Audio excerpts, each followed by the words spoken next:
நல்லா புரிஞ்சுங்கோ. ருத்ரம் அப்படிங்கிறது யாகத்துக்குரிய மந்திரம். ருத்ரம்ங்கிறது ஒரு யாகத்திற்குரிய மந்திரம். அந்த யாகத்தை ஒரு குறிப்பிட்ட சூழல்ல கோயில்கள்ல செய்யலாம், பொதுமக்களால செய்யலாம்.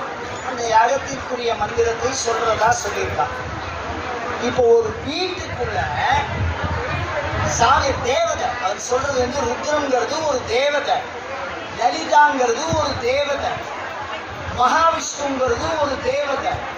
அந்த மாதிரி துன்பங்களை அழிக்கிற பேராற்றல், உலகத்தை அழிக்கிற பேராற்றல் கொண்ட ஒரு தேவதை ருத்ரன்.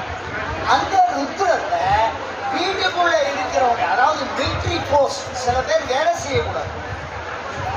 உலகத்துல நான் தயவு பண்ணி இதை எந்த எண்ணத்திலையும் சொன்ன உங்க அத்தனை பேர் கால்களையும் பிடித்து கேட்டுக்கொள்கிறேன்.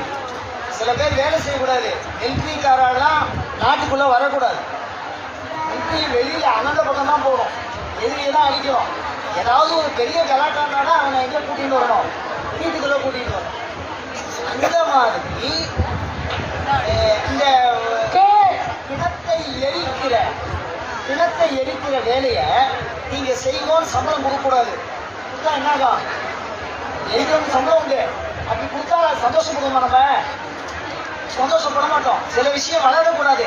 ஹாஸ்பிட்டலில் போயிட்டு நான் போயிட்டு வரேங்க, அடுத்த வாட்டி வரேன், கோர்ட்டில் போயிட்டு நான் வந்துடுறேன், நல்லபடியாக வந்துடுறேன் அப்படின்னு யாராவது சொல்லுவாடா?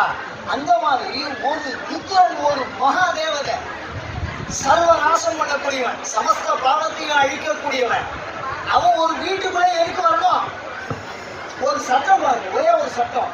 ஒரு அரசு அதிகாரி குற்றம் செய்கிறவர்களை பிடிக்கிற ஒரு தொழில இருக்கிறவா ஒரு வீட்டுக்குள்ள நுழையக்கூடாது. அப்படி நுழைஞ்சிட்டா அது என்ன ஆகும்னா, அந்த வீட்டில் இருக்கிறவங்க குற்றம் பண்ணிட்டாலும் அடுத்தவங்க முடிவு பண்ணிடுவான், சந்தேகத்தில் கேட்டாங்க.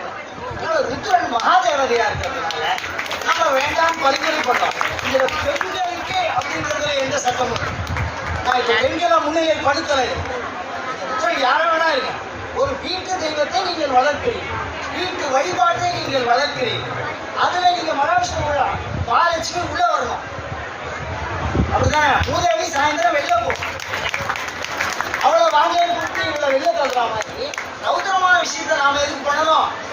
அதுதான் நான் கேட்கிறேன்.